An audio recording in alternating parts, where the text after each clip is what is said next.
Bonjour, nous sommes le 1er mai 2019. C'est la fête aujourd'hui de Saint Joseph, patron des travailleurs. Et cette petite vidéo, je voudrais la confier à Saint Joseph, afin que lui qui a unifié profondément face au danger qui l'attaquait, la Sainte Famille, eh bien, il puisse faire la même chose avec sa Sainte Famille qu'est l'Église catholique, qui est actuellement, je dirais, dans une phase de purification, je crois. Et toutes sortes de problèmes se posent. Et donc voilà, il y a quelques jours est sortie une lettre de théologiens catholiques accusant le pape François de cette hérésie. Cette démarche, ces théologiens disent qu'elle est à la suite, je dirais, d'autres démarches qui avaient été faites, comme celle de plusieurs cardinaux dans les doubias, c'est-à-dire des questions qu'ils posaient au pape François par rapport à sa doctrine, et le pape François n'avait pas répondu.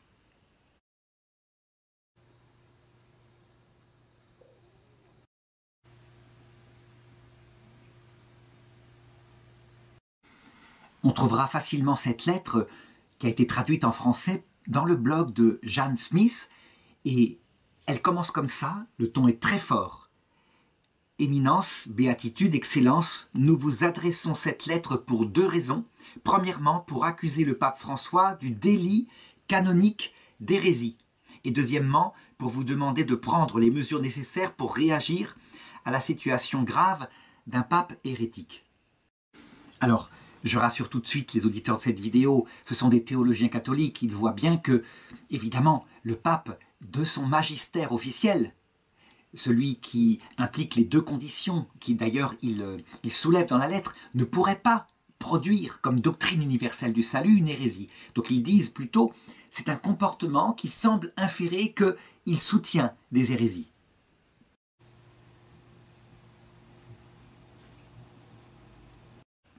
Un comportement pastoral, je dirais, des mots pastoraux qui, par exemple, dans la fameuse note de sa lettre à Maurice Laetitia, permettent dans certains cas la communion de divorcés remariés et qui donc inféreraient une doctrine sous-jacente, à savoir qu'on pourrait être divorcé remarié et ne pas être en état d'adultère, en tout cas en état de péché mortel et donc incapable de communier. L'avantage de cette lettre, c'est qu'elle est faite par des théologiens scolastiques, donc extrêmement précis. Et donc, je voudrais m'en servir et reprendre une à une ces 7 hérésies, afin que les catholiques puissent se faire une idée et se poser la question elle-même.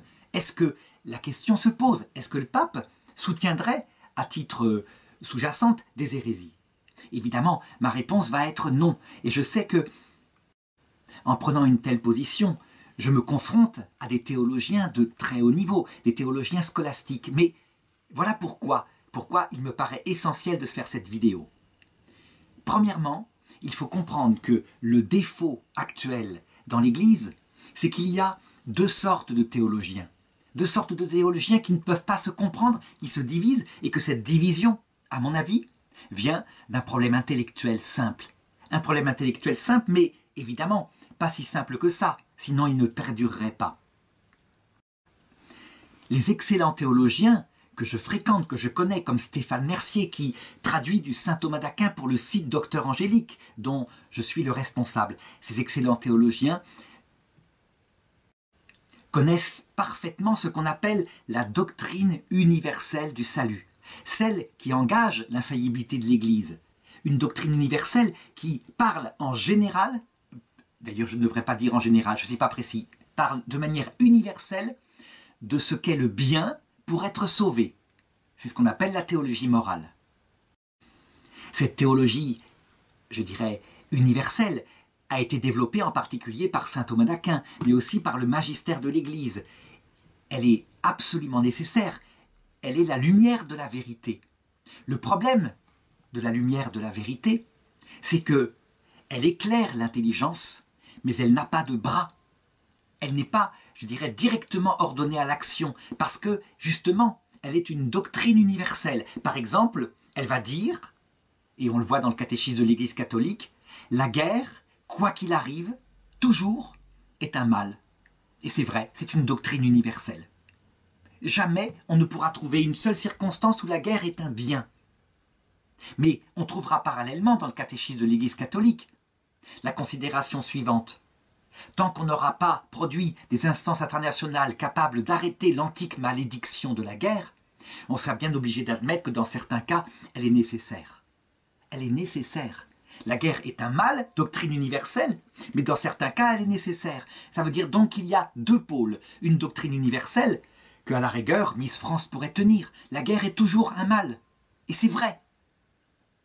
Et puis, ensuite, le domaine pratique du terrain. Par exemple, quand Pie XII est confronté à deux monstres absolus, à savoir Hitler et Staline, et lui, il va devoir poser un jugement prudentiel, extrêmement dangereux, à savoir, qu'est-ce que je fais?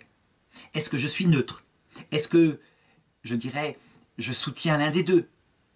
Eh bien, il va opter pour prévenir Staline de l'attaque qui va se produire, l'opération Barberousse, l'attaque par Adolf Hitler et ses armées contre l'Union soviétique. Il sait très bien, le pape Pie XII, qu'il prévient un des deux monstres contre l'autre monstre. Eh bien, ce domaine-là, pas infaillible, faillible, dangereux. Et le pape Pie XII, on le sait, a été très fortement accusé 20 ans après la guerre. Par exemple, de ne pas avoir parlé trop pendant la guerre du génocide des Juifs, alors qu'il avait condamné le nazisme dans une encyclique qu'il avait écrite avant la guerre, Mit brennender Sorge. Bref, il a pris des décisions extrêmement fragiles, mais elles avaient des bras. C'est-à-dire que c'était une action, il fallait qu'il prenne la décision en fonction de ce qu'il connaissait. Ce n'était pas une doctrine universelle, c'était faillible, et il l'a fait. Il a fait ce qu'il a estimé le moindre mal. Voilà. Et donc, qu'est-ce que je veux dire par cet exemple-là? Qu'il y a un autre aspect qu'on appelle l'aspect pastoral, qui sont les décisions concrètes de terrain. Et que, en fait, la pastorale est tellement complexe, la réalité, je dirais, du terrain est tellement complexe avec des circonstances qu'on ne peut pas imaginer. Qui aurait pu imaginer que la doctrine d'Hitler domine à un moment donné un peuple comme celui des peuples allemands? Et le communisme, qui aurait pu imaginer, je dirais, à l'époque des grands documents universels? Personne. Donc, la pastorale, elle va se servir de l'éclairage du bien, qui est universel, mais qui n'a pas de bras, et elle va prendre des décisions prudentielles qui ont des bras, et qui forcément fait qu'on se met les mains dans la saleté, obligatoirement. On ne peut pas faire autrement. Ça ne peut pas être pur, puisque justement, la réalité humaine, elle est non pas entre le bien et le mal, là on le voit bien avec la Seconde Guerre mondiale, mais entre le bien, qu'on peut proclamer par un document universel, c'est l'encyclique Min brennender Sorge, et puis après, les situations où on choisit le moindre mal, ce qui va faire le moindre de dégâts. Et qu'est-ce que choisit Pie XII? Eh bien, d'envoyer des ambassadeurs en secret dans toute l'Europe occupée pour dire aux monastères, la clôture papale c'est fini, recevez des juifs dans les monastères, protégez-les, il y a une persécution. Un des envoyés sera le futur pape Jean XXIII. Du coup, qu'est-ce qui se passe? Pourquoi je peux dire que cette division qui est dans l'Église actuellement, entre les tenants de la doctrine universelle qui accusent les tenants de la pastorale d'hérésie, et les tenants de la pastorale qui accusent les tenants de la doctrine universelle de rigidité, pourquoi je peux dire que c'est une division du démon? Parce que justement, ce qui est la marque du Christ, c'est l'union indissociable entre vérité et amour. Et on le sait, c'est dit textuellement dans l'Écriture, en lui, la lumière et l'amour, je ne sais plus quel est le texte exact, mais c'est dans les prophéties d'Isaïe, se sont unis. Vérité et justice se sont unis, une chose comme ça. Bref, peu importe. L'essentiel, c'est qu'on le voit dans le comportement de Jésus. On pourrait dire que le sommet de l'équilibre où vérité et amour s'unissent en lui, vérité et miséricorde, c'est l'histoire de la femme adultère. Il lui dit deux choses quand il est confronté à elle. « Femme, personne ne t'a condamnée ?» La femme répond « Personne, Seigneur. » Et Jésus lui dit « Moi non plus, je ne te condamne pas. » Ça, c'est l'amour. C'est l'amour. Il regarde la personne. C'est sûr qu'elle a commis l'adultère, mais sa personne est supérieure à son péché. Je ne te condamne pas. Alors on pourrait dire « Mais c'est pas possible, il est hérétique. Elle est en adultère, il doit la condamner. » Alors, si j'avais été dans la division, si j'avais été le démon, j'aurais dit « Regardez ce Jésus. » Eh bien, il est dans une miséricorde où tout se vaut.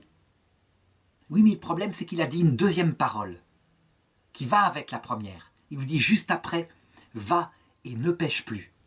Alors les tenants de la miséricorde devraient dire, mais elle fait comme elle peut, Cette femme-là, elle cherche l'amour, elle ne l'a pas trouvé, etc.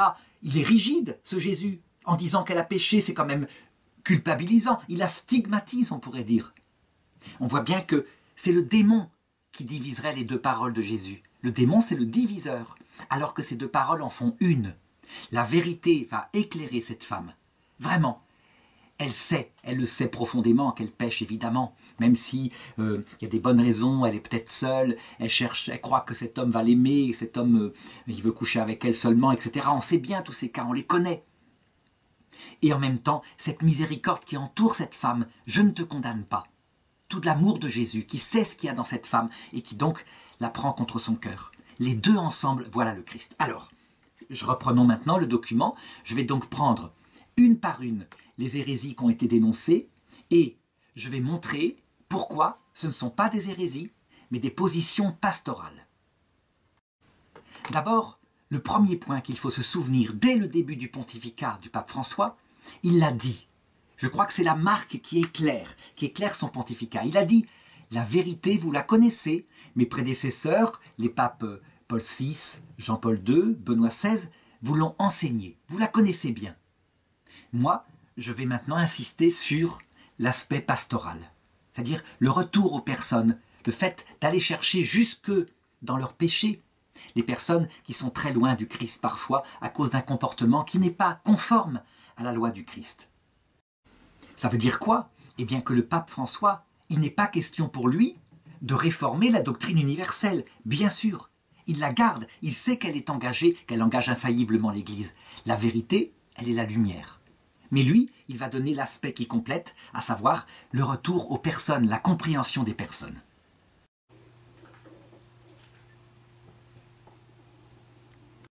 Alors, première hérésie dont la lettre accuse le pape François, une personne justifiée n'a pas la force, même avec la grâce de Dieu, d'accomplir les exigences objectives de la loi. Et les théologiens montrent que le pape François, effectivement, dans Amoris Laetitia au numéro 295, dit ceci: Saint Jean-Paul II proposait ce qu'on appelait une loi de la gradualité, conscient que l'être humain connaît, aime et accomplit le bien moral en suivant des étapes, une croissance. Ce n'est pas une gradualité de la loi, c'est-à-dire que la loi, elle est une, la loi chrétienne. C'est pas comme dans l'Ancien Testament où peu à peu la loi s'augmentait, se précisait, s'affinait. Mais une gradualité dans l'accomplissement prudent des actes libres de la part des sujets qui ne sont pas dans les conditions ni de comprendre ni de valoriser et d'observer pleinement les exigences objectives de la loi. Et là, ces théologiens disent c'est manifestement une hérésie puisque le Concile de Trente, session 6, canon 18, dit « Si quelqu'un dit que les commandements de Dieu sont impossibles, même pour un homme qui est justifié et établi par la grâce, qu'il soit anathème. » Alors, qu'est-ce qu'il en est? Là, manifestement, on a deux propositions contradictoires. L'une des deux est hérétique. En réalité, c'est pas ça du tout qu'il faut regarder. Premièrement, la doctrine universelle.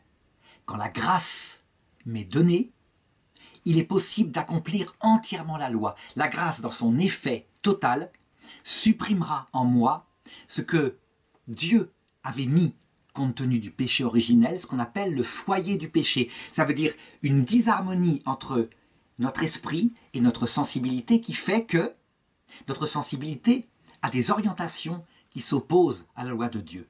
C'est ce que saint Paul, d'ailleurs, remarque. Il remarque ça là en lui. Et je fais remarquer qu'il le remarque après sa conversion. Il dit ceci, Romains chapitre 7, verset 21. « Je trouve donc une loi s'imposant à moi quand je veux faire le bien, le mal seul se présente à moi. Car je me complais dans la loi de Dieu du point de vue de l'homme intérieur, mais j'aperçois en moi une autre loi dans mes membres qui lutte contre cette loi de ma raison et m'enchaîne à la loi du péché qui est dans mes membres. » En gros, ce que dit saint Paul, c'est qu'il a été justifié par la grâce et que son esprit est attiré vers ce bien universel qui lui est enseigné par la grâce et qu'il n'y a rien à faire, il y a en lui une loi qui résiste et qui l'entraîne à faire le mal. Certains disent « mais non, il ne le faisait pas, il était juste tenté, la tentation n'est pas un péché. » C'est plus que ça, il le dit à un moment donné. C'est dans la deuxième épître aux Corinthiens, chapitre 12, verset 7. Il dit « pour que l'excellence de cette révélation que j'ai reçue ne me rende pas orgueilleux, il m'a été mis une écharpe dans la chair, un ange de Satan chargé de me souffleter pour que je ne m'enorgueillisse pas. À ce sujet, par 3 fois, j'ai demandé à Dieu pour qu'il éloigne de moi cette écharde. Mais Dieu m'a déclaré, ma grâce te suffit, car la puissance se déploie dans la faiblesse. Alors, j'entends tout de suite les théologiens dire, mais le dogme est quand même là. Ça veut dire que la grâce suffit, vraiment, la grâce sanctifiante, la grâce actuelle qui attire vers Dieu, suffit à combler complètement ces choses-là. Et la personne ne va jamais tomber dans le péché, elle va réformer en elle le péché. Alors qu'est-ce qu'il en est? Qu'est-ce qu'il faut dire? Eh bien, la réponse est dans la théologie. La théologie a toujours dit que la grâce nous avait été donnée par le Christ, la grâce sanctifiante, mais que pour le moment, il avait voulu laisser en nous le fomes peccati, les conséquences du péché originel dans la disharmonie entre notre esprit et notre sensibilité. Il a voulu les laisser. À cause de quoi? À cause de l'humilité. Mais évidemment, quand la grâce sera pleinement donnée, et elle sera donnée, puisque, comme le dit le pape Benoît XVI dans Spécial Vie 47, à l'heure du passage dans l'autre monde, il y a une pleine liberté qui est donnée face à la révélation plénière du Christ qui nous apparaît dans sa gloire. Et la rencontre avec lui est source de la découverte de la réalité de notre cœur. Mais en même temps, puisque à ce moment-là, va se poser bientôt le jugement dernier en fonction de notre acte, le foyer de péché nous est forcément enlevé. Et là, la grâce prend son effet plénier, au point qu'il n'y a plus ces péchés de faiblesse, cette faiblesse qui nous entraîne à faire le mal. Alors, évidemment, j'entends encore ces théologiens dire, mais c'est pas vrai. Ça serait aberrant, il suffit de faire des efforts avec la grâce. Je voudrais raconter à cet égard-là un enseignement d'un père du désert, qui s'appelle Moïse l'Égyptien, qui illustre un petit peu à quel point on peut se fourvoyer. Moïse, c'est un ancien bandit, terrible, qui violait par ailleurs des femmes, avec une libido pas possible, un géant, un Africain d'ailleurs, noir de peau, qui un jour découvre le Christ et va rejoindre les moines au désert de Cété pour recevoir un enseignement sur le Christ. Et là, son starets, son père spirituel, lui dit « Première étape, tu dois vaincre en toi le péché ».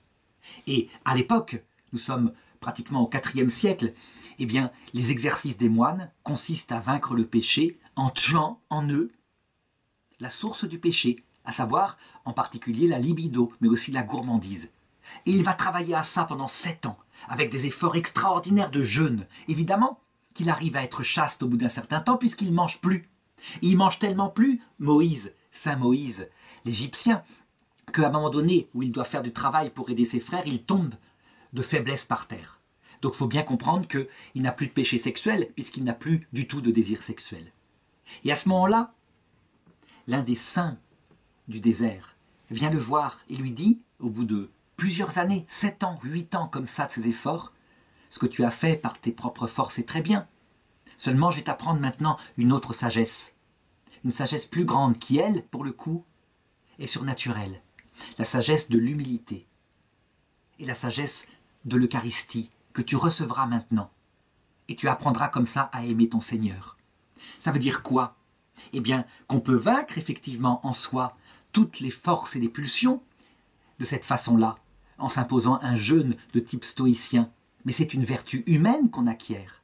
Quant à la sainteté, qui se fonde d'abord sur un cœur repentant, un cœur humble, et d'autre part, sur un amour de Dieu et du prochain, là, la grâce est nécessaire, pour le coup, et aucun stoïcien ne pourrait le faire par soi-même. Ça veut dire quoi, très concrètement?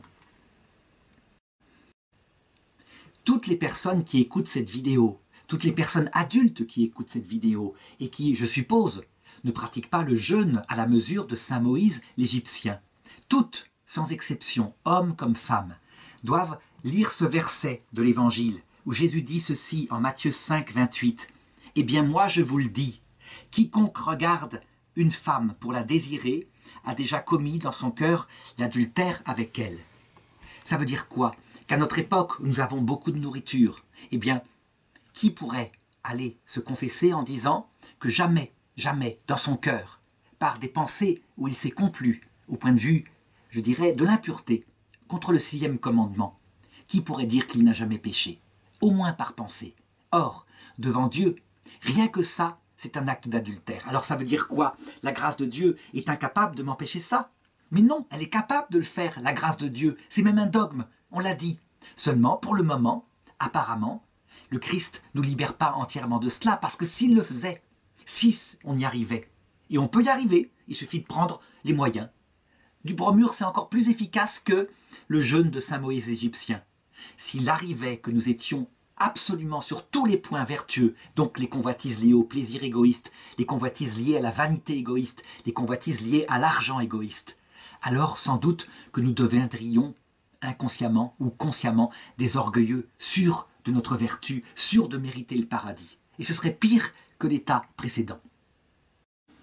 Donc, pour conclure sur cette première soi-disant hérésie, ce n'est pas une hérésie, c'est une constatation pratique et qui doit être éclairée par le dogme, à savoir la grâce de Dieu, évidemment, suffit pour accomplir toute la loi, mais par étapes, parce que Dieu ne la donne pas forcément en plénitude tout de suite à cause de notre orgueil. Deuxième hérésie qu'on attribue au pape François, il donnerait la doctrine suivante, cachée évidemment sous des propos pastoraux. Un croyant chrétien peut avoir la pleine connaissance d'une loi divine et choisir volontairement de la violer dans une affaire grave, mais ne pas être en état de péché mortel à la suite de cette action.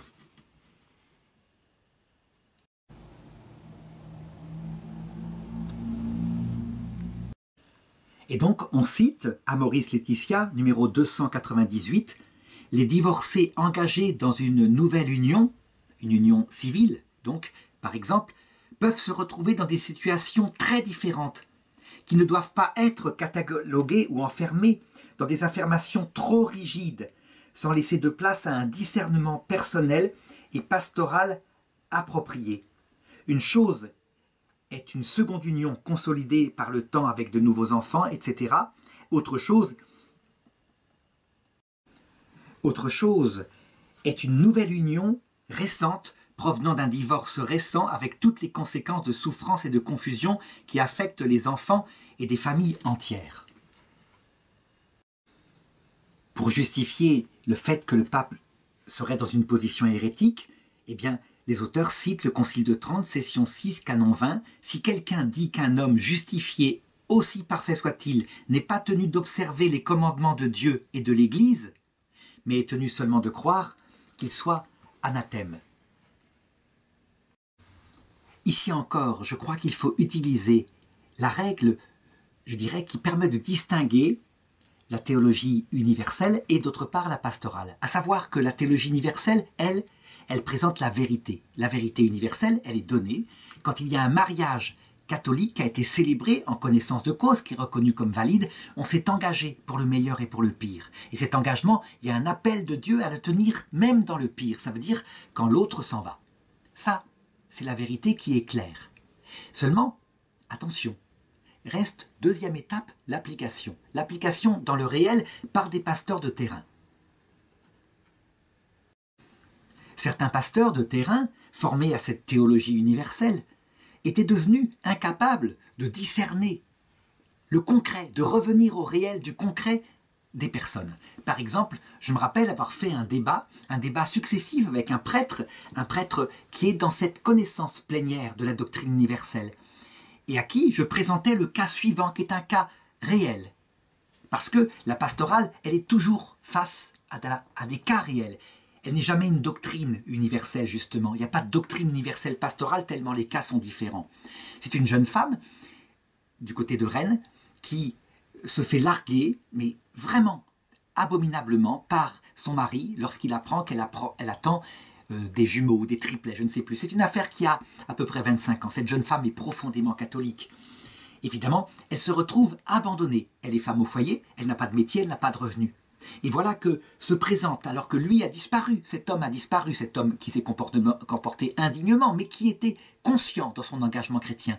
Donc, il n'y aura pas de déclaration en non-validité du mariage. Son engagement était valide, il l'a simplement trahi. Eh bien, elle se retrouve abordée par un homme qui lui dit que lui, il assumera tout. Il assumera le nom des enfants, parce que le monsieur a disparu. évidemment, on ne sait plus où il est. Il assumera le foyer, il assumera la subsistance de la famille, et elle, dans son état de détresse telle qu'elle est, elle sait très bien ce qu'elle fait, elle choisit effectivement de l'épouser civilement. Et elle applique les conséquences. Elle ne va plus communier à la messe, mais elle se rend à la messe. Elle sait parfaitement que l'appel du Seigneur était une vocation. Mais elle a choisi, je dirais, ce qui lui paraissait le mieux. Elle était incapable d'élever ses petits-enfants, ses petits bébés qui étaient là. Il lui fallait un père, quelqu'un qui joue ce rôle et qui le fasse au quotidien. Et ce père l'a fait. Alors je posais la question à ce prêtre, nous sommes 25 ans plus tard, imaginons que le mari réapparaisse, lui qui est avec une maîtresse, avec une autre femme depuis longtemps, et qu'il revienne repentant en disant « Je suis désolé, ce que j'ai fait il y a 25 ans, je te reprends, ma chérie, viens ici, etc. » Et lui était visiblement déstabilisé par cette situation concrète. Ça veut dire qu'il sentait bien que appliquer la doctrine universelle comme cela, c'était embêtant, il y avait un côté embêtant. Et pourtant, il a commencé par le dire, elle est tenue, selon sa vocation, elle s'est engagée pour le meilleur et pour le pire, elle est tenue de le reprendre. D'ailleurs, c'est ça, la fidélité, quoi qu'il arrive, pour le meilleur et pour le pire. Et moi, je lui disais, mais alors donc, elle va abandonner ce deuxième homme qui n'est pas son mari selon le sacrement, qu'il est simplement dans un mariage civil, qui a tout fait, qui a assumé tout, qui l'a sorti de toutes les affaires possibles, elle va l'abandonner, elle va le laisser partir, elle va le rejeter de son foyer pour reprendre le premier. Et je lui disais, dans cette situation-là, elle qui a pris un engagement par rapport à cet homme, un engagement humain, où son oui a été un oui, vous êtes en train de lui demander de trahir sa parole. Ah oui, mais son engagement qui était un oui n'était pas valide puisqu'elle avait déjà pris un engagement qui était un oui avant et qui donc rendait invalide le deuxième. En fait, comme il avait une doctrine universelle et que le concret de sa situation de cette femme, il n'arrivait pas à la rejoindre, alors il appliquait la doctrine universelle comme ça et il ne se rendait pas compte qu'il était en train de lui faire commettre à cette femme un péché mortel, là pour le coup, une trahison, que tout le monde, les païens eux-mêmes, seraient scandalisés en disant « Ah ben elle a du culot !» Il l'a sauvée de toutes les situations possibles, il a donné le nom à ses enfants, etc. Et maintenant, le monsieur revient comme ça, la bouche en cœur, et du jour au lendemain, il l'accueille. Elle l'accueille, je veux dire, et elle rejette le second mari. Il y a quelque chose qui ne va pas. On voit bien que dans le concret, on est face à une situation qui ne peut pas s'établir en doctrine. Elle ne peut pas. Et donc, concrètement, le pasteur va être éclairé par la doctrine universelle et par sa prudence, son bon sens. Et il va lui dire, évidemment, que tu ne peux pas abandonner cet homme à qui tu as fait une promesse maintenant. Ça fait 25 ans. Personne ne comprendrait. Même Dieu ne comprendrait pas. Ce n'est pas possible. Alors on pourrait dire, mais tout de même, Dieu mettrait donc une loi impossible à suivre. Mais c'est pas ça. C'est nous qui ne la comprenons pas, la loi. Elle est faite pour l'homme et non pas l'homme pour la loi. Et donc, quand les situations font exploser, et le pape le dit, les situations, plus elles sont concrètes et déterminées, plus, je dirais, c'est difficile d'élaborer une doctrine. Jésus d'ailleurs l'avait dit. Il a dit, il y a une loi pour vous les Juifs qui est la loi du sabbat. Vous ne devez pas travailler. Et si votre enfant ou votre âne tombe dans un puits le jour du sabbat, vous faites quoi? Ah ben non, j'observe le sabbat, j'irai le chercher lundi. Il y a quelque chose qui ne va pas. Donc je dirais, développer la doctrine universelle, c'est essentiel. Et je ne partage pas l'avis de ceux qui la méprisent au nom de la pratique de terrain, de la miséricorde. La doctrine universelle, sans la pratique de terrain, elle est comme un glaive. Elle peut trancher, elle peut tuer, elle peut déséquilibrer, déstabiliser les fidèles. Et l'amour, la miséricorde, sans la doctrine universelle, elle les noie. À la rigueur, on dirait à cette femme, ben c'est très bien, tu peux rester, il n'y a aucun problème. Non, le pape Jean-Paul II le rappelait. Cette femme-là est appelée à se rendre à la messe et à ne pas communier pour se souvenir de l'engagement qu'elle avait fait. Et cette femme, elle l'a pris très bien, elle a une attitude toute sa vie très modeste devant Dieu. Et cette attitude d'humilité, j'en parlerai tout à l'heure en racontant la parabole du publicain, lui a valu de vivre dans une grâce venant de Dieu et sans les sacrements. Parce que Dieu ne résiste pas à un cœur humble et aimant. Évidemment, l'humilité ne va venir que parce qu'elle est éclairée par la doctrine. On sait quel est l'appel de Dieu. Et du coup, arrive la troisième hérésie dont on accuse le pape François. Une personne est capable, tout en obéissant à une interdiction divine, de pécher contre Dieu par cet acte même d'obéissance. Donc le pape François dirait que parfois, on obéit à un commandement de Dieu et on commet un péché mortel. Évidemment, ces personnes qui accusent le pape vont opposer une doctrine. Par exemple, celle rapportée dans le psaume 18:8, la loi du Seigneur est sans tache, elle restaure les âmes. Et donc, il ne doit pas y avoir de situation où observer la loi du Seigneur conduirait à commettre un péché mortel. Encore une fois, la doctrine universelle, elle est là pour éclairer, mais elle n'a pas de bras. Il faut revenir maintenant au réel. Et le réel, c'est quoi? C'est des histoires très concrètes. Racontons par exemple l'histoire de Pierre Brossolette, ce grand résistant français pendant la Seconde Guerre mondiale, qui est envoyé en France par De Gaulle. Il connaît le nom de toute la résistance et il est attrapé par les Allemands, qui très vite l'identifient parce qu'il a une mèche blanche qui pose sur la tête là, puis il ne peut plus l'atteindre, donc finalement on le reconnaît. Alors on l'emmène au quai des Orfèvres, et là, très tranquillement, sans du tout le tuer, on commence à le torturer. Et on prend le temps, et puis on se relaye, il parlera. On aura tous les noms, c'est certain. Et Pierre Brossolette le sait. Cette technique fera qu'il parlera, effectivement. Tôt ou tard, il s'épuisera.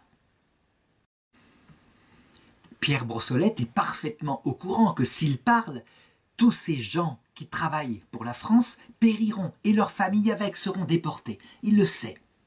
Alors, qu'est-ce qu'il fait?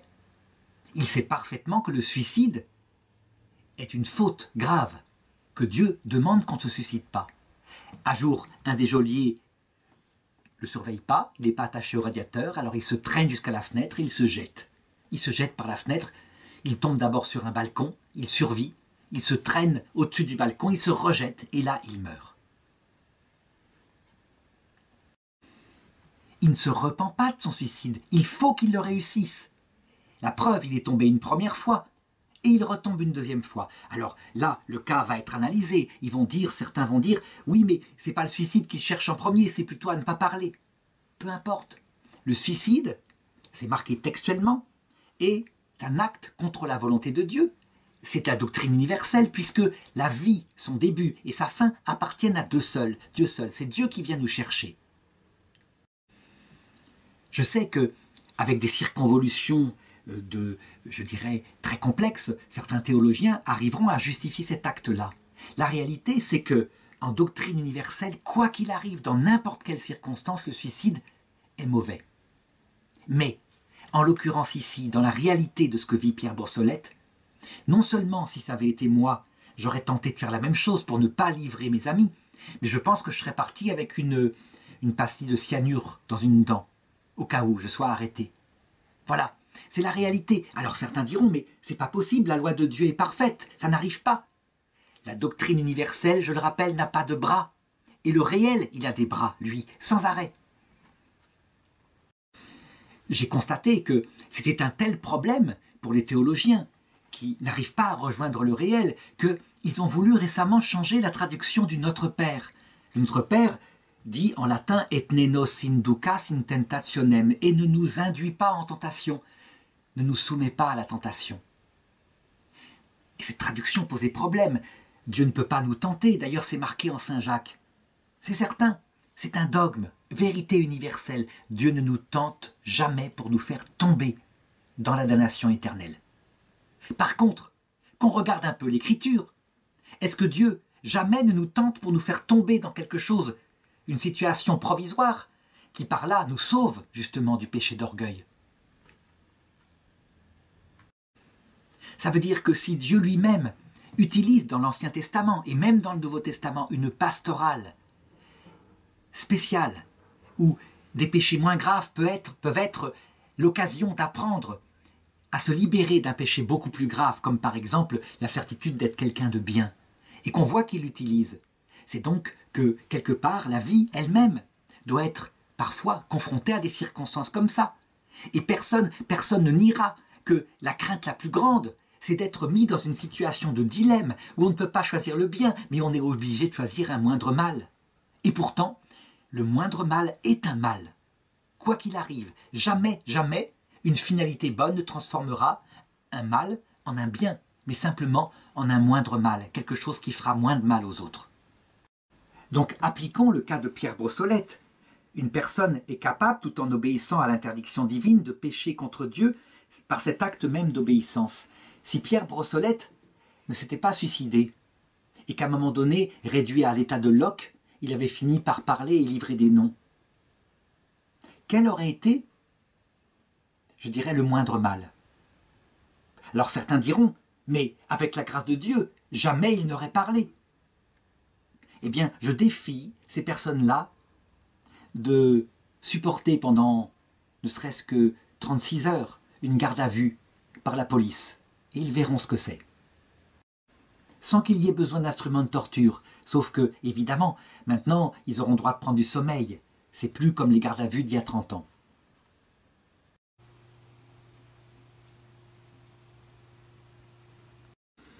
La quatrième hérésie dont on accuse le pape, c'est la conscience peut vraiment et à juste titre juger que les actes sexuels entre des personnes qui ont simplement un mariage civil, bien que l'une des deux soit déjà mariée sacramentellement et donc ait subi un divorce et sans qu'il y ait reconnaissance en nullité du mariage, ils peuvent parfois être moralement justes, voire voulus par Dieu ou même commandés par Dieu.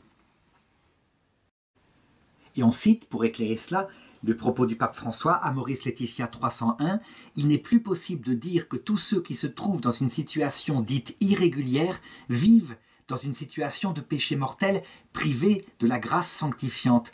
Les limites n'ont pas à voir uniquement dans une éventuelle méconnaissance de la norme. Un sujet, même connaissant bien la norme, peut avoir une grande difficulté à saisir les valeurs comprises dans la norme ou peut se trouver dans des conditions concrètes qui ne lui permettent pas d'agir différemment et de prendre d'autres décisions sans une nouvelle faute. » Et à cela, on oppose la doctrine universelle, Concile de Trente, 6e session, canon 21. « Si quelqu'un dit que Jésus-Christ a été donné par Dieu aux hommes comme rédempteur en qui ils doivent avoir confiance, mais non comme un législateur auquel ils sont tenus d'obéir, qu'il soit anathème. » Et la session 24, canon 2, si quelqu'un dit qu'il est permis aux chrétiens d'avoir plusieurs femmes en même temps et que cela n'est interdit par aucune loi divine, qu'il soit anathème.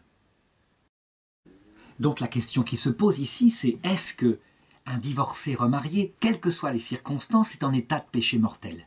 Le pape Jean-Paul II avait déjà répondu. Vous devez, avait-il dit, en tant que pasteur, c'est dans Familiaris Consortio, à peu près numéro 66, lorsqu'il parle des divorcés remariés, vous devez distinguer celui qui dans le couple a brisé consciemment un mariage qu'il savait valide et pour partir par exemple avec une maîtresse, et d'autre part la victime qui a été, je dirais, abandonnée et qui quelquefois, parce que justement il faut trouver aux enfants un père ou autres circonstances du même genre, a contracté un mariage civil. Vous devez distinguer les deux situations, dit le pape Jean-Paul II. Ça veut dire quoi? Eh bien, quand l'Écriture dit, quand Jésus dit, si quelqu'un répudie sa femme et que cette femme se remarie, elle est en adultère. On ne doit pas lire ce texte avec sola scriptura, mais toujours à la lumière de l'Église. Ça veut dire qu'il faut, sous le mot adultère, distinguer des choses. Ça peut être l'adultère péché mortel par soi, comme l'attitude d'un homme, je l'ai dit, ou d'une femme, qui abandonne l'autre, conscient de ce qu'il fait, vraiment. Et d'autre part, un adultère formel, disons factuel. Ça veut dire que la personne s'est remariée, évidemment, elle est avec quelqu'un qui n'est pas son mari au point de vue du sacrement. Elle sait très bien que le sacrement l'engageait à rester fidèle pour le meilleur et pour le pire, et pourtant elle l'a fait à cause de certaines circonstances. Est-ce que la situation de cette personne, dans ce deuxième cas, est forcément un péché mortel? Eh bien, on trouve la réponse dans l'Écriture, à travers l'histoire du publicain. C'est en Luc chapitre 18, verset 10. « Deux hommes montèrent au temple pour prier. L'un était pharisien, ça veut dire un homme extrêmement vertueux, fidèle à la loi, l'appliquant au jour le jour, et excellent théologien en plus. Et l'autre était publicain, ça veut dire un collecteur des impôts pour les Romains. Et donc il vivait comme ça, d'une collaboration avec l'ennemi, un peu comme l'aurait fait un collaborateur de la Seconde Guerre mondiale, et qui, en plus, prenait l'argent de son peuple pour le donner aux Romains. Le pharisien était debout et priait ainsi en lui-même: « Mon Dieu, je te rends grâce de ce que je ne suis pas comme le reste des hommes, qui sont rapaces, injustes, adultères, ou bien encore comme ce misérable publicain. Je jeûne 2 fois à la semaine, je donne la dîme de tout ce que j'acquiers. » Le publicain, se tenant à distance, n'osait même pas lever les yeux vers le ciel, mais il se frappait la poitrine en disant: « Mon Dieu, aie pitié du pécheur que je suis. » Et je vous le dis, termine Jésus, ce dernier, le publicain, descendit chez lui justifié, et l'autre non. Car tout homme qui s'élève sera abaissé, mais celui qui s'abaisse sera élevé. Je suis convaincu que si cette parabole avait été donnée par le pape François, on s'en serait servi pour montrer qu'il était hérétique, parce qu'en effet, Jésus semble indiquer ici que le publicain, dans sa situation de collaborateur avec les Romains, donc une situation qui à l'époque de la loi ancienne est un péché gravissime, c'est un péché contre le peuple, son propre peuple, qui est quand même l'alliance avec Dieu, eh bien ce publicain peut être en état de grâce, il est justifié. Et pourquoi est-il justifié? Parce qu'il est humble, il reconnaît ses torts. Donc ça voudrait dire que, apparemment, Jésus est relativiste. Il dit, avec un peu d'humilité, restez publicains, mes petits amis, c'est pas grave. Je pense que ce n'est pas comme ça qu'il faut lire ce texte, c'est autre chose. Il faut regarder ce texte en se disant, évidemment, qu'être publicain est une faute grave par rapport au peuple hébreu. Sans compter les tentations de voler, hein, c'est encore autre chose. Mais, dans la situation où s'est mis cet homme, peut-être parce qu'il n'avait pas d'autre possibilité pour gagner sa vie. Alors certains diront, mais il y a toujours possibilité autrement. C'est comme quand on voit des prostituées. Elles n'ont qu'à travailler comme caissières au magasin. Évidemment, il y a toujours possibilité. Mais bref, admettons, il est pris dans cette situation-là. Eh bien, il peut y avoir des circonstances où il ne peut pas en changer. Il est dedans. C'est un peu le cas de la femme dont je parlais tout à l'heure, qui ne peut pas, 25 ans après, abandonner l'homme qui l'a sauvé de toute sa misère. C'est pas possible. Il ne peut pas, mais ce qui fait qu'il est justifié, c'est pas le fait qu'il n'est pas dans la régularité de la loi, c'est le fait que, face à la vérité c'est qu'être publicain est une faute. Il le reconnaît devant Dieu, il ne se met pas en avant, il a une attitude pauvre. Alors certes, il ne change pas de comportement, en l'occurrence, manifestement, il ne peut pas. Mais il part justifié, non pas à cause de son métier de publicain, mais à cause de son humilité. Déjà, Saint Jean Chrysostome l'avait dit, et ça résume tout, je crois, même si, paraît-il, on dit sur Internet que j'aurais falsifié sa citation. Mais je crois que de toute façon, après tout, je peux l'assumer comme étant la mienne. Il dit ceci: « Donnez-moi 2 attelages pour une course de chars. » Et vous mettez sur le premier attelage un cheval qui s'appelle l'orthodoxie, la perfection de la foi catholique, avec ce cheval à côté qui s'appelle l'orgueil. Et pour l'autre attelage, vous mettrez l'hérésie, et comme cheval qui va à côté, l'humilité. Lequel des 2 attelages gagnera la course? Eh bien, Saint Jean Chrysostome répond, c'est l'attelage de l'hérésie. Non pas à cause de l'hérésie, bien sûr, mais à cause de l'humilité, dont la puissance rapproche de Dieu. Et c'est ce que dit Jésus.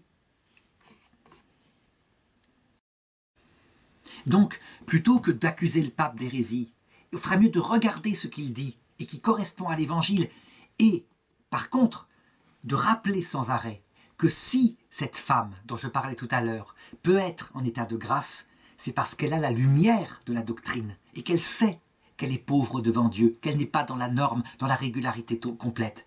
Ce n'est pas le fait qu'elle s'est remariée qui lui vaut ça, c'est le fait qu'elle est vraie devant Dieu. Donc la vérité est indispensable, mais à condition de ne pas l'opposer au concret de sa situation pour lui faire n'importe quoi et lui faire quitter cet homme qui l'a sauvé.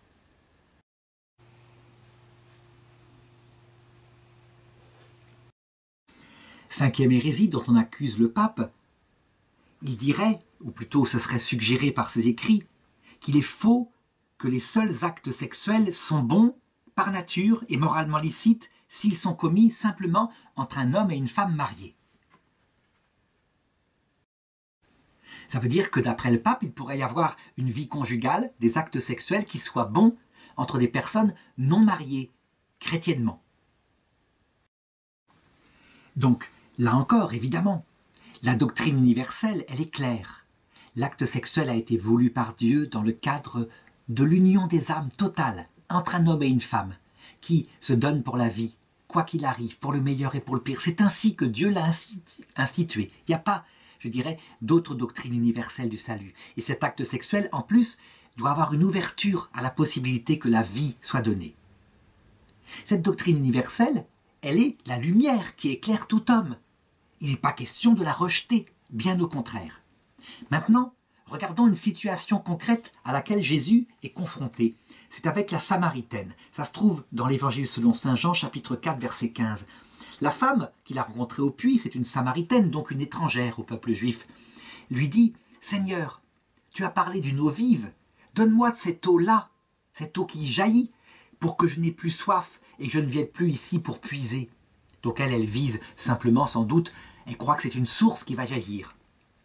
Et Jésus lui répondit « Va, appelle ton mari et reviens ici. » La femme lui répondit « Je n'ai pas de mari. » Jésus lui dit « Tu as bien fait de dire « Je n'ai pas de mari », car tu as eu 5 maris, et celui que tu as maintenant n'est pas ton mari. En cela tu dis vrai. » La femme lui répondit « Seigneur, je vois que tu es un prophète. » Et elle pose ensuite une question spirituelle. « Nos pères ont adoré sur cette montagne, et vous, vous dites, c'est à Jérusalem qu'est Dieu et qu'on doit l'adorer. Que dis-tu » Jésus lui répondit « Crois-moi, femme, l'heure vient où ce n'est ni sur cette montagne, ni à Jérusalem que vous adorerez le Père. » Je faisais remarquer un jour à un prêtre qui était, je dirais, pour la doctrine universelle du salut, que dans le texte, si on lit la suite, on ne voit pas du tout Jésus dire à cette femme de quitter le 6e mari qu'elle a eu, puisqu'elle en a déjà eu 5 et que c'est avec un autre, mais de revenir avec le premier, envers lequel elle s'était engagée dans sa jeunesse. Et il m'avait répondu, oui, mais c'est sous-entendu, c'est évident, c'est ça qui est cohérent avec le reste de la doctrine. En réalité, on est typiquement dans un cas particulier que la doctrine ne peut pas, comme ça, parce qu'elle n'a pas de bras, expliquer. On ne connaît rien de la situation de cette femme. Qu'est-ce qui l'a amenée à changer sans arrêt comme ça de mari ? Et peut-être à faire des promesses à chaque fois de fidélité quoi qu'il arrive, et puis de se faire jeter au bout d'un certain temps. Peut-être que c'est pas elle qui est la responsable de cette histoire-là. Tout ce qu'on sait, c'est que concrètement, quand arrive le Christ, elle est dans cette situation-là. Donc, le bien en soi, il existe, il est réel. Et je dirais, c'était que, quoi qu'il arrive, elle reste fidèle au premier homme avec qui elle s'était engagée. Là, elle aurait été dans la volonté de Dieu telle qu'il l'avait instaurée avec Adam et Ève. Mais la situation où elle est actuellement, bien, Jésus la prend telle qu'elle. Et évidemment, il ne va pas imposer abstraitement la loi que lui a créée. Il est Dieu fait homme. Mais il va, peu à peu, en révélant à cette femme la loi, lui montrer quel est son état, sans lui demander, en l'occurrence, vu les circonstances où elle est, sans lui demander, évidemment, de forcément abandonner le 6e mari. Ce n'est pas absolument, ce n'est pas la clé, ce n'est pas le problème. Au contraire, quelquefois, je l'ai dit, ça serait commettre contre lui un péché mortel. Alors, à quoi elle sert cette loi universelle, en l'occurrence pour cette femme ? Simplement lui manifester qu'elle est une pauvre pécheresse. La loi crée le péché, et donc elle arrivera à genoux pour son jugement dernier, parce qu'elle connaît elle aurait dû faire, ce qui était le bien parfait. Et c'est ce que dit le pape François très concrètement dans Amoris Laetitia 303. Cette conscience, notre conscience, peut reconnaître non seulement qu'une situation ne répond pas objectivement aux exigences générales de l'Évangile, de même, elle peut reconnaître sincèrement et honnêtement que c'est, pour le moment, la réponse généreuse qu'on peut donner à Dieu et découvrir avec une certaine assurance morale que cette réponse est le don de soi que Dieu lui-même demande au milieu de la complexité concrète des limitations, même si elle n'atteint pas encore pleinement l'idéal objectif. Alors à cela, évidemment, les tenants de la doctrine universelle répondent par 1 Corinthiens chapitre 6 verset 9. Ne vous y trompez pas, les fornicateurs n'entreront pas dans le royaume des cieux. Et donc cette femme serait une fornicatrice. On voit bien que ça ne correspond pas. C'est autre chose. C'est une situation qui n'entre pas dans ces cadres-là. C'est une situation que Dieu lui-même jugera.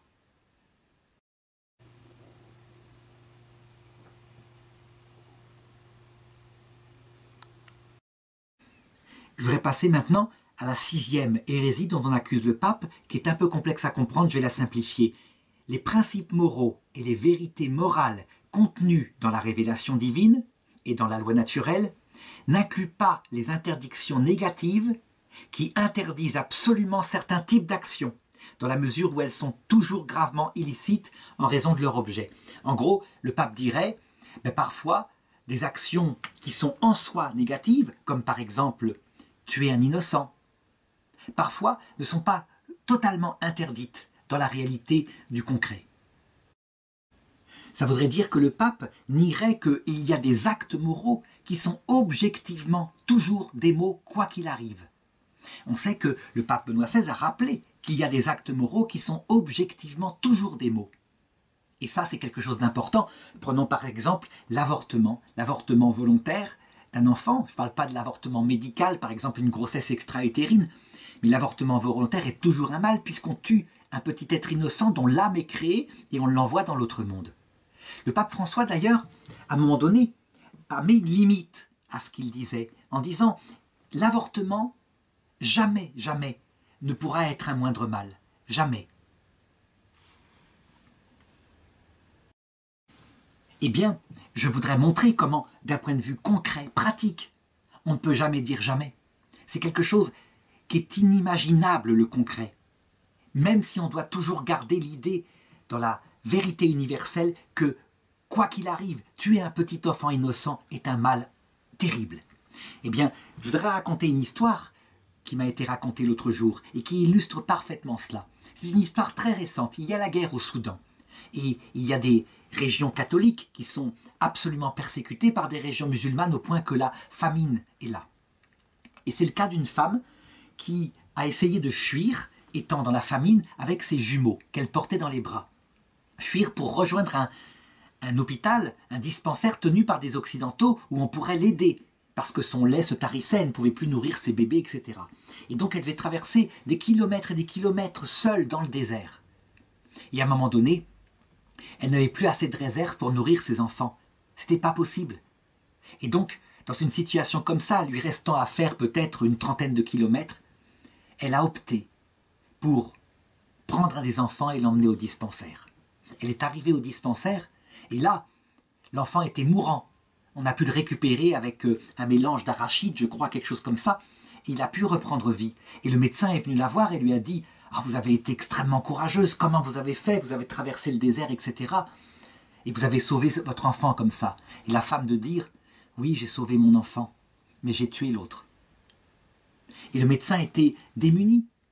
Que faire? Que lui dire? Qu'est-ce qu'elle aurait dû faire?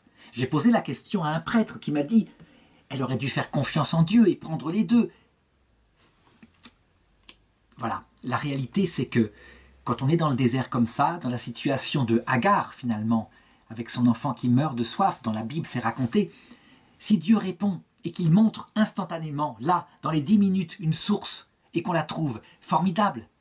Mais si en l'occurrence elle a prié et que Dieu n'a pas répondu, certains protestants diront c'est parce qu'elle a manqué de foi. Les catholiques plus réalistes savent bien que Dieu ne donne pas toujours comme à Agar la vision d'une source qui est à 10 mètres d'elle, en lui apparaissant.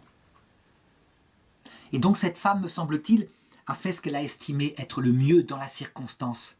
Et donc, ça prouve quoi? Qu'elle a tué un innocent pour sauver un autre innocent. Elle a fait un mal, c'est évident. Ça ne transformera jamais la mise à mort d'un innocent, son abandon de son enfant dans le désert, comme un bien, jamais. Mais en l'occurrence, c'était un moindre mal, elle ne pouvait pas faire autrement. D'où l'idée que les principes universels doivent rester. Si quelqu'un dit à cette femme « tu as agi bien, tu as bien fait de sacrifier un enfant pour sauver l'autre », c'est n'importe quoi. Tu as fait un mal terrible, mais tu ne pouvais pas faire autrement. Voilà la vérité. Ça veut dire que c'est un mal, et la femme le sait. Lui dire l'inverse, c'est la faire crier. et tu ne pouvais pas faire autrement. Elle le sait aussi. Et lui dire l'inverse, ça serait une aberration. Et c'est ce que le pape François dit d'une manière pastorale dans Amoris Laetitia 304. Il le dit, plus on aborde des cas particuliers, plus on rencontre des défaillances dans la loi universelle. C'est-à-dire que, eh bien, elle sert d'éclairage, mais dans les cas particuliers, elle ne peut pas résoudre tous les cas. Alors est-ce que le pape François est hérétique puisqu'il semble s'opposer à Veritatis Splendor du pape Jean-Paul II, numéro 115. Chacun de nous sait l'importance de la doctrine qui constitue l'essentiel de l'enseignement de la présente encyclique et qui est rappelée aujourd'hui avec l'autorité du successeur de Pierre. Chacun de nous doit mesurer la gravité de ce qui est en cause, non seulement pour les individus, mais encore pour la société entière, avec la réaffirmation de l'universalité et l'immutabilité des commandements moraux, et en particulier de ceux qui proscrivent toujours et sans exception des actes intrinsèquement mauvais. Il y a opposition, mais non, c'est une opposition apparente, elle vient du démon qui divise. Les deux ensemble sont vrais. Il y a une vérité universelle, certains actes moraux seront toujours mauvais, et il y a le concret de certaines circonstances, comme dit le pape, qui sont imprévisibles, complètement imprévisibles. Et enfin, la 7e hérésie, Dieu ne permet pas seulement le pluralisme et la diversité des religions chrétiennes et non chrétiennes, il les veut aussi positivement.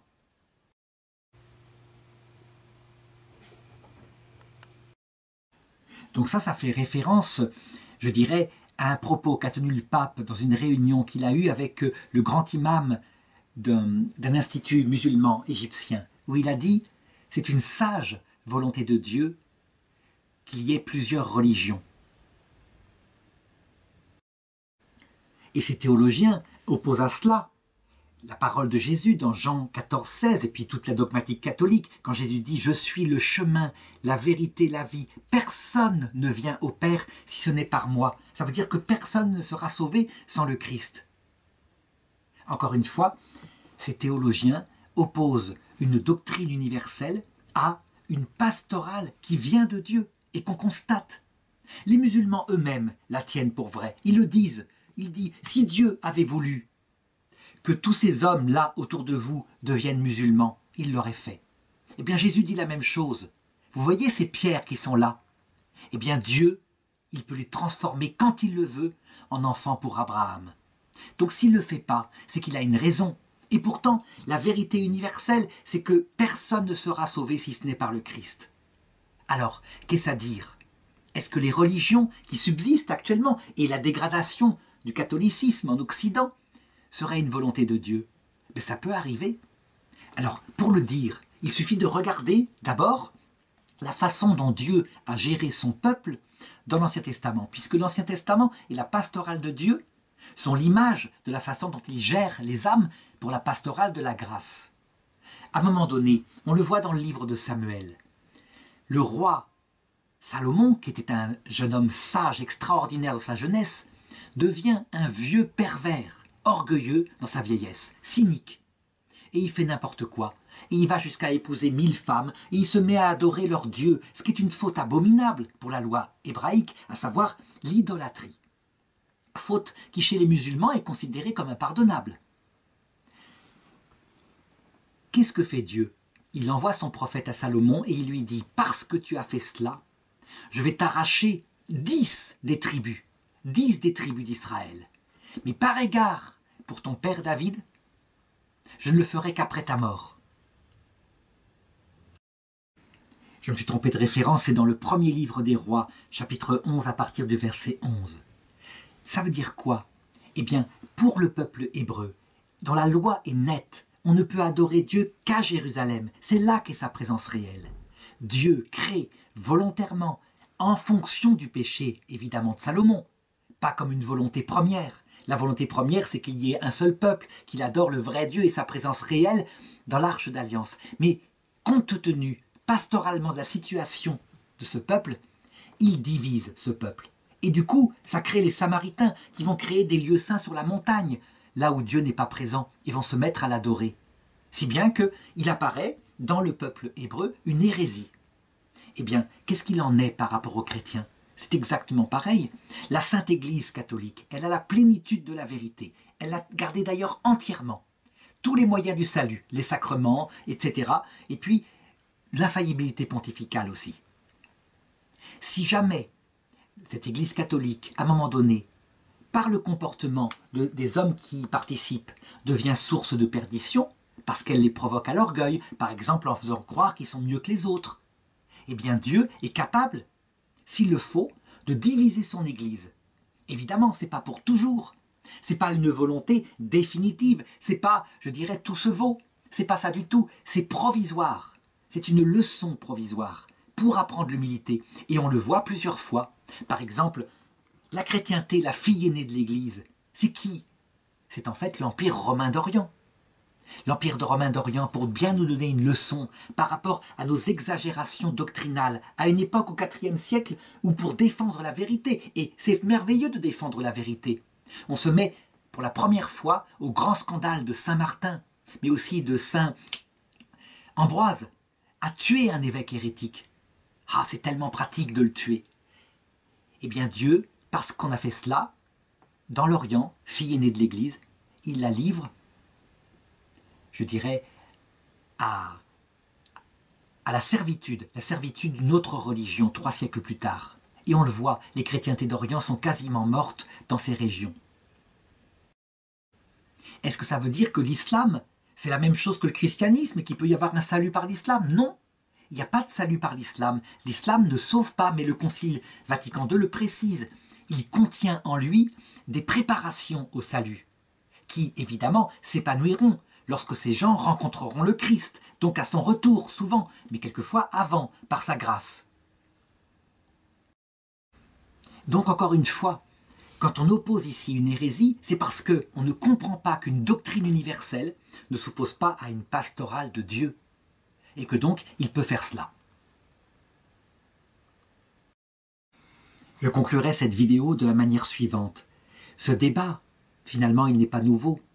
C'est le débat qui a opposé d'ailleurs dès le début de l'Église ceux qui refusaient que l'Ancien Testament vienne de Dieu, puisqu'on y voyait une pastorale bizarre, étrange, où Dieu commandait positivement des mots, comme par exemple génocide, mais aussi utilisait le mensonge.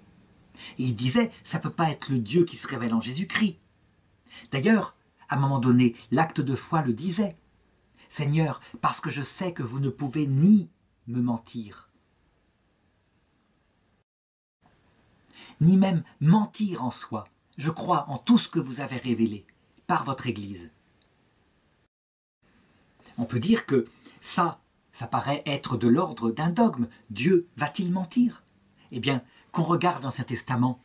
Effectivement, par exemple, dans le premier livre des Rois, chapitre 22, verset 21, quand Dieu est confronté à un roi, le roi Achab, qui se comporte mal, qui se comporte avec orgueil, et Dieu voit ce qu'il y a dans son cœur, et son comportement, véritablement, est un comportement de perdition. Eh bien, qu'est-ce qui se passe à ce moment-là? Dieu réunit son conseil et dit « Qui d'entre vous trompera Achab pour qu'il marche contre l'armée de Ramoth de Galaad et qu'il y succombe ?» Et alors, ils répondirent, celui-ci d'une manière et celui-là d'une autre. Alors, l'esprit, c'est pas précisé qui il est. Certains ont dit c'est forcément le démon.